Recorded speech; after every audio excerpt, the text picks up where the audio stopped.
Salut! Alors me voilà actuellement dans un de mes appartements que je loue en courte durée, qui n'est pas loué ce soir, alors j'en profite pour faire ma vidéo ici. On va parler dans cette vidéo de comment on fait pour trouver une bonne affaire. Avant tout, je vais vous définir ce que c'est. Alors il s'agit d'une affaire qui nous permet de gagner de l'argent de façon immédiate, c'est-à-dire depuis la première mensualité, depuis le premier mois de location et non pas à la fin du prêt. En ce qui me concerne, donc j'achète mes appartements en utilisant le levier de la banque, c'est-à-dire que j'emprunte la totalité de l'argent à la banque, je finance l'appartement que je loue par la suite, qui me ramène donc des loyers tous les mois. Ces loyers-là, il faut qu'ils couvrent l'intégralité des dépenses liées à l'appartement, c'est-à-dire que ça couvre tout ce qui est prêt, assurance, taxes foncières et toutes les autres dépenses, charges, etc. Et pour que ça reste une bonne affaire, il faut que ça me ramène quand même un peu d'argent en plus, ce qu'on appelle les excédents. Pour que ce soit une bonne affaire, il faut que ça reste un actif. Robert Kiyosaki l'a défini dans son livre Père riche, Père pauvre comme étant quelque chose qui ramène de l'argent dans notre poche sans avoir à fournir beaucoup de travail. Dans le cas de l'immobilier, un appartement reste largement un actif parce que le gros du travail à faire se passe au début, c'est-à-dire lors du choix de l'appartement, lors des négociations, travaux, etc. Et après, il y a des petites gestions par-ci par-là qui sont largement gérables et pour lesquelles il ne faut pas énormément de temps. Comment on fait pour acheter une bonne affaire immobilière? Pour ça, on va s'imaginer donc un tableau séparé en deux parties. Dans la première colonne, on va avoir tout ce qui dépend de moi et dans la deuxième, tout ce qui ne dépend pas forcément de moi. On va s'intéresser tout d'abord à la première partie, donc les choses qui dépendent de moi.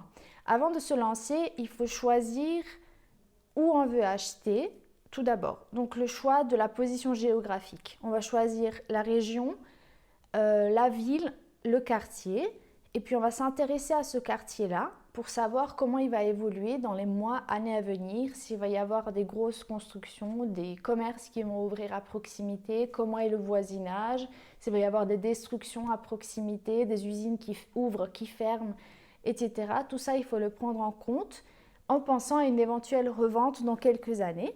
Il faut également s'intéresser au prix du mètre carré dans la ville où on achète. En fait, c'est très important pour savoir si l'appartement qu'on s'apprête à acheter est en dessous ou au-dessus du prix du marché et pour pouvoir ainsi estimer donc les marges de négociation pour ce bien-là en prenant en compte son état, savoir s'il est neuf, ancien, etc. Ensuite, il faut savoir qu'est-ce qu'on achète, quel type d'appartement. Si on achète un 2 pièces, un 3 pièces, un 4 pièces, des studios, pour ce qui me concerne, j'achète des 3 pièces parce que ça nous permet de louer à une plus grande population, des petites familles, des couples, etc. Ça ouvre les possibilités locatives. Il faut savoir si on achète du neuf ou de l'ancien. Pour ma part, j'achète toujours de l'ancien parce que déjà, d'une part, ça limite la concurrence. Il y a beaucoup moins de concurrence, donc les vendeurs sont prêts à négocier le prix beaucoup plus. En plus, les travaux nous permettent de faire des grosses marges, c'est-à-dire que ça nous permet d'augmenter la valeur du bien. Donc on va passer de quelque chose de très ancien à quelque chose de beaucoup plus moderne. On va pouvoir revendre à un prix plus élevé. On va également pouvoir le louer à un prix plus élevé. Pour ce qui me concerne, donc je loue mon tout premier appartement à un prix supérieur de 150 € par rapport au prix locatif dans le même quartier. Donc l'appartement d'en face, il est loué à 150 € de moins que le mien.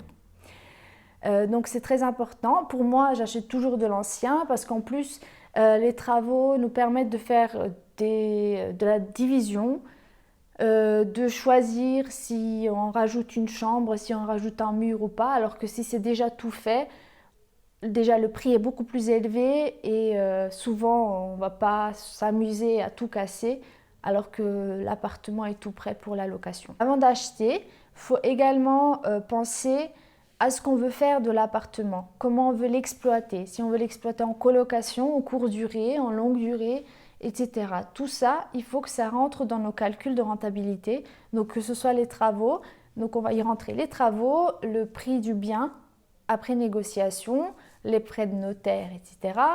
Mais également donc les loyers qu'on attend. Et pour ça, il faut savoir comment on va exploiter l'appartement. Si on l'exploite en longue durée, ça ne va pas être le même prix que si on l'exploite en courte durée. Donc pour ça, moi je fais des fausses annonces avant de passer à l'action, avant d'acheter. C'est-à-dire que je vais, dans un premier temps, analyser les prix des loyers obtenus dans ce même quartier. Et après, je fais des fausses annonces avec des tarifs plus élevés pour voir si je vais avoir de la demande ou pas. Si j'ai beaucoup de demandes, je vais chercher à augmenter davantage mon loyer, etc. Donc tout ça, ce sont des petites choses qui vont dépendre de moi.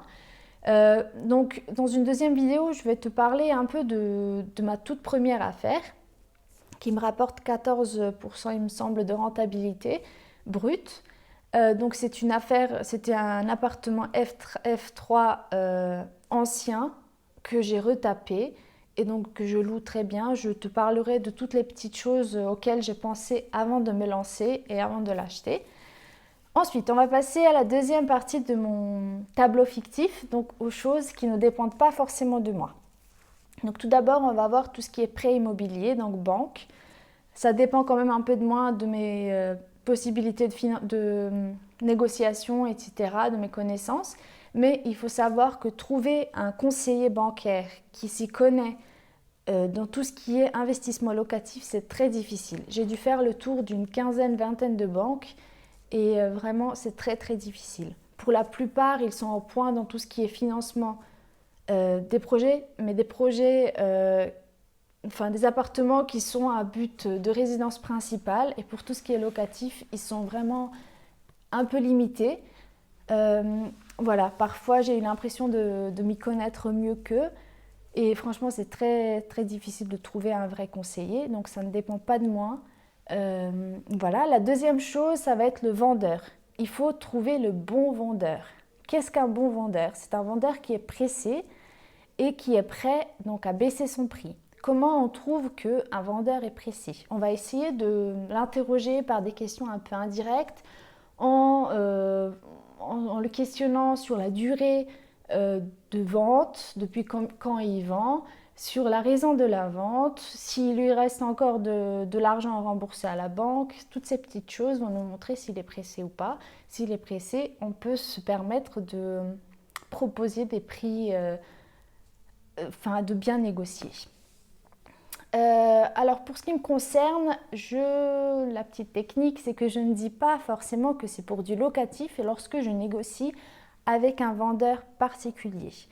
Ça passe toujours mieux lorsque je dis que c'est pour moi, que je veux m'installer avec mon copain, ou voilà, je sors une petite histoire. Alors que lorsque c'est avec les agents immobiliers, c'est toute une autre histoire. Ça passe mieux de dire qu'on est investisseur immobilier, qu'on veut acheter pour louer, etc. Mais bon, je vous ferai une vidéo à ce sujet pour voir. Il y a une réelle distinction entre la négociation avec un vendeur particulier et avec un agent immobilier, mais je vous en parlerai dans une autre vidéo. Donc voilà. Voilà comment trouver la bonne affaire immobilière. Je vous ferai donc une vidéo sur ma toute première bonne affaire que j'ai faite. Je vous parlerai de tout ce que j'ai analysé avant de me lancer, de comment j'ai négocié le prix, etc. En attendant, je vous ai créé un petit PDF qui regroupe tout ce qu'il faut savoir pour aller parler à votre banquier, les petites techniques de débutant, tout ce qu'il faut mettre dans votre dossier avant d'aller lui parler, etc. Tout ceci, vous le trouverez sur le lien qui est sous la vidéo. En cliquant, vous allez avoir une page qui va s'ouvrir dans laquelle il faudra mettre votre nom et votre adresse mail et vous allez recevoir le PDF que j'ai créé spécialement pour vous. Voilà, à bientôt!